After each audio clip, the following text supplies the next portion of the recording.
That is the fundamental difference between, wrestling today versus wrestling when you and I grew up. Obviously, watching it in the late 80s, early 90s, with the exception of like Davey Boy Smith and the Dynamite Kid and a very small handful of Brit representation, it was very much a US organization. Whereas, now it is such an international company, isn't it? And there are so many different routes. And as you say, you don't have to take the usual route. And, the case of Gunther, obviously the case of Drew McIntyre, your old trainer, Finn Balor, like there's so many guys that have kind of gone very different routes into and out of WWE before ultimately achieving main event status. So as you rightly said at the start, just because this door has closed for you temporarily, it does not have to dictate where you're going, does it? Yeah, I mean, like, even when I first started, I didn't think pro wrestling existed in Scotland.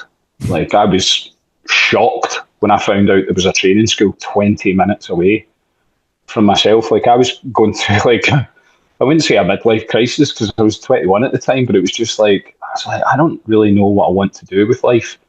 And I was finishing university at the time. I was playing high-level club rugby in Scotland. And I had started training in the summer.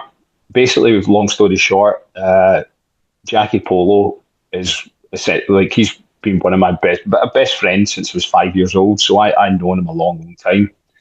And in the summer, we were just watching wrestling. He went, I'm going to find a training school. And I was like, no, you're not. He found one that was 20 minutes away, and we were both kind of shocked. I'm like, we've got to do this. So we went, started training. Ridiculous scenario. On our first day of training, we got booked on a show, which is just should never happen. Wow. Never happen. And then we were kind of all in from then. And then it came towards the end of the summer, and I had to go back to rugby for pre-season. And I wasn't really enjoying it at the time because my head had already been turned by wrestling, and I've been a fan since I was 4 years old.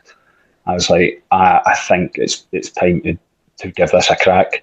And then I remember it was the December, and Big Demo, who was the head of the training school at that time, who initially broke me in, he texted me, and so did Jackie, going, Fergal Devitt, Finn Balor, and Johnny Moss are doing a training weekend.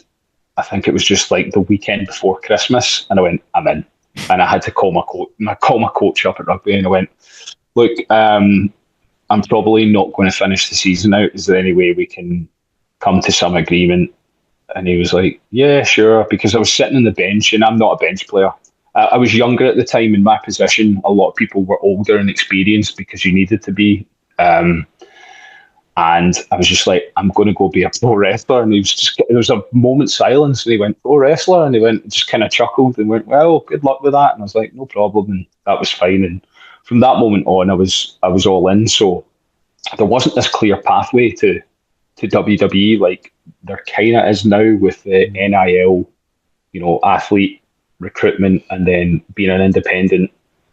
NXT UK started up, and there became like a way to actually get to WWE. So it was just like watching it as a kid growing up. You're just like, oh, love to do that. Like whenever myself and Mark would recreate scenarios, I don't know how many beds were broken because of Razor's Edges, and walls were caved in because we were just suplexing each other or whatever. So it's now that there's a kind of pathway, then it's good for everyone and good for business.